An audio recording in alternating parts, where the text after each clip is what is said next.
আসসালামু আলাইকুম। সবাই কেমন আছেন? যুদ্ধ বিরতি শুনতে শুনতে শুনতে শুনতে একবারে টান টান বন্ধ হয়ে গেছে। এখন এখন আর যুদ্ধ বিরতি ভালো লাগে না। কে বলছে?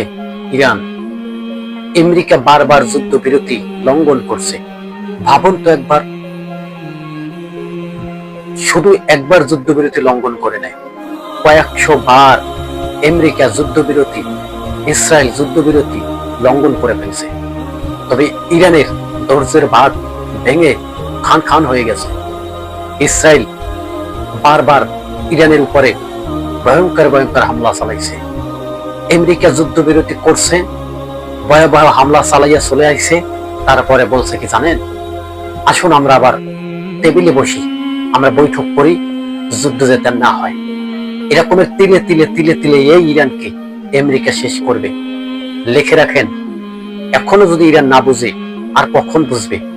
ইরানকে আমেরিকা তিলে তিলে মারবে এবং ইরানকে মানচিত্র থেকে একবারে মুছে ফেলবে। তার কথা ডোনাল্ড ট্রাম্প কিন্তু ইরানকে কিন্তু জানিয়ে দিচ্ছিলেন। মাঝে মাঝে ডোনাল্ড ট্রাম্প জানিয়ে দেয় যে ইরানকে কিন্তু মানচিত্র থেকে মুছে দেওয়া হবে। তারপরে কি করে? আসুন আমরা যুদ্ধবিরতি করি, আবার যুদ্ধবিরতি করে দেখুন পালাটা কেমন। আবার যুদ্ধবিরতি লঙ্ঘন করে, মানে ইরানের উপরে কোনো কথাবার্তা ছাড়াই হামলা অ্যাটাক শুরু করে দেয়। জানেন তো, কিছুদিন আগে একটি চুক্তি হয়েছিল অনলাইনে, আমেরিকা ইরানের যুদ্ধবিরতি হয়ে গেছে, যুদ্ধ আর হবে না, আমেরিকা ইরানে হামলা করবে না। তবে হামলাটা কে করলো? এটি বাস্তবতা যে ইহুদিরা কথা দিয়ে কথা রাখে না, এটি প্রমাণ। আমেরিকা থেকে শিক্ষা নেন, এই যে মুসলিম ভাইরা আমেরিকা থেকে শিক্ষা নেন যে ইহুদিরা যে কথা দিয়ে কথা রাখে না, এটি বাস্তবতা। আমার কান যুদ্ধবিরতি শুনতে শুনতে আমার কান বন্ধ হয়ে গেছে।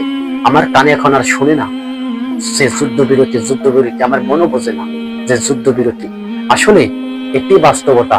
যুদ্ধবিরতি হবে, আবার ইরানের উপরে অ্যাটাক করবে। তো ইরানের প্রধান মোস্তফা খামেনি আইআরজিসি যুদ্ধের মুখোমুখি দাঁড়িয়ে স্পষ্ট এবার আমেরিকাকে, মানে ডোনাল্ড ট্রাম্পকে ডাইরেক্ট জানিয়ে দিছে, যদি আর দ্বিতীয়বার হামলা করে ইরান কিন্তু তৃতীয়বার আর তাকাবে না, এইবার হামলা করা শুরু করবে আগে ইরান।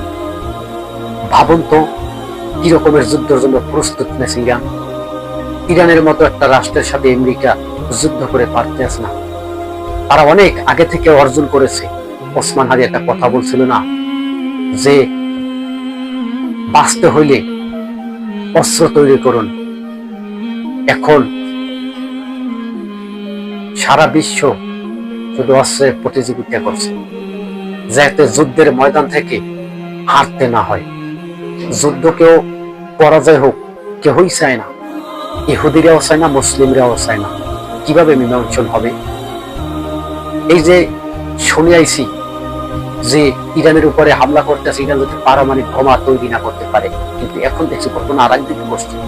হরমুজ প্রণালী, যে বিশ্বের রক্তনালী, যখন যুদ্ধ শুরু হয়ে যায় ইরান আমেরিকা, তখন ইরানে রক্তনালী বন্ধ করে দেয়। একটা সূর্যের মাধ্যমে রক্তনালী বন্ধ হয়ে যায়, বিশ্বের লিভার, ফুসফুস, রক্তনালী সব বন্ধ হয়ে যায়। ভাবুন তো, ইরান এখনো টিকে আছে এই হরমুজ প্রণালীর কারণে। যখন ইরানের উপরে পূর্ণ মাত্রায় অ্যাটাক শুরু করে দেয়, তখন আইআরজিসি, ইরানের একটি অংশ, ইরানের একটি বাহিনী, তারা কিন্তু হরমুজ প্রণালী বন্ধ ঘোষণা করে। যখন বন্ধ ঘোষণা করে, তখন কিন্তু পুরো বিশ্বের ভিতরে একটা সংকট তৈরি হয়ে যায়। তখন কিন্তু আমেরিকা দিশে ফিসে না পেয়ে এক এক রাষ্ট্রের ভিতরে পাউডারের যুদ্ধটা বন্ধ করে দেয় এবং চুক্তিও করে গোপনে গোপনে যুদ্ধ বন্ধ করে দাও। তবে বলবো, আমেরিকাকে বলবো, আমেরিকার জন্য আমার খুব মায়া হয়, ইসরায়েলের জন্য আমার খুব মায়া হয়। আজকে দেখছেন যে ইরানের উপরে হামলা করছে ইসরায়েল, ইরানের উপরে হামলা করছে আমেরিকা, ফিলিস্তিনের ভিতরে হামলা করছে ইসরায়েল, মানে ইহুদিরা প্রত্যেকটা রাষ্ট্রের ভিতরে হামলা করছে। তবে এমন একটা দিন আসতে চলেছে, লিখে রাখেন, ইহুদি বলতে কোনো জাতিই থাকবে না পৃথিবীর ভিতরে, শেষ হয়ে যাবে। একটা কথা আছে না, বেশি চেতলে অল্প জোয়ারে কাটে দেয়, আমাদের কি বাংলার কথা। কিন্তু এখন দেখছি ইসরায়েল আমেরিকা বেশি পারাপারি করছে। যুদ্ধের ময়দান থেকে কিভাবে যে লড়তে হয় ইরান থেকে শিক্ষা নিন।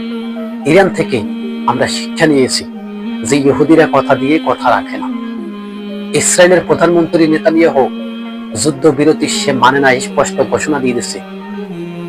এই নেতানিয়াহুর ফাঁদে পড়ে আজকে আমেরিকা কিন্তু ধ্বংস হয়ে যাবে। আমেরিকার ইরানের চেয়ে আমেরিকার lakh lakh million million dollar ক্ষতির মুখে। এই যে যুদ্ধ করে এই যুদ্ধের টাকাগুলো কোথায় পাইছে? আমেরিকার জনগণ তো এই যুদ্ধ চায় না, আমেরিকার জনগণ এই যুদ্ধ চায় না, কিন্তু ইরানের জনগণের যুদ্ধ চায় না। আবার চায় কেন জানেন? ইরানের জনগণ যুদ্ধ চায় এই কারণে, আমেরিকার উপরে একবারে পরিকল্পনাভাবে আমেরিকা হামলা করছে। এই হামলার জবাব ইরানের প্রধানমন্ত্রীকে দেওয়ার জন্য জনগণ শক্তি দিয়ে দিয়েছে। আর যদি ইরান আমেরিকার ভিতরে হামলা না করে তবে ধরে নেবে এই ইরান আমেরিকার পক্ষ নিয়েছে। কিন্তু না, যেখানে আয়াতুল্লাহ খামেনি, যেখানে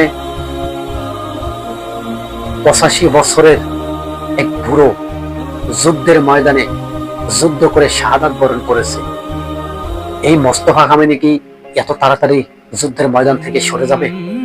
কল্পনাও করিয়েন না, যুদ্ধের ময়দান থেকে মোস্তফা খামেনি এত তাড়াতাড়ি যাবে না। তার বাবার সে প্রতিশোধ নেবে, তার বাবার সে প্রতিশোধ নেবে। এই ইরান আমেরিকার সাথে যুদ্ধে লড়ছে, মনে করছেন একদিন দুই দিনের ব্যাপার স্যাপার না, অনেক অনেক বছর আগে হইতে ইরান প্রস্তুত নিয়ে ফেলেছে। যুদ্ধ ইহুদিদের সাথে করা লাগতে পারে, কিন্তু যুদ্ধ কিন্তু লেগেই গেল। এখন আবার যুদ্ধবিরতির গুণগান চলছে। এই সমস্ত যুদ্ধ বিরতির গুণগান মোস্তফা খামেনি বুঝে ফেলছে যে ইরানকে তো তিলে তিলে তিলে তিলে শেষ করে ফেলবে এই আমেরিকা, এই ইসরায়েল। দর্শক, ভিডিওটা বিদ্যুতের গতিতে শেয়ার করে দিন। আর আপনারা যদি আমার এই চ্যানেলে নতুন হয়ে থাকেন একটি সাবস্ক্রাইব করে সাথেই থাকুন। ভালো থাকবেন।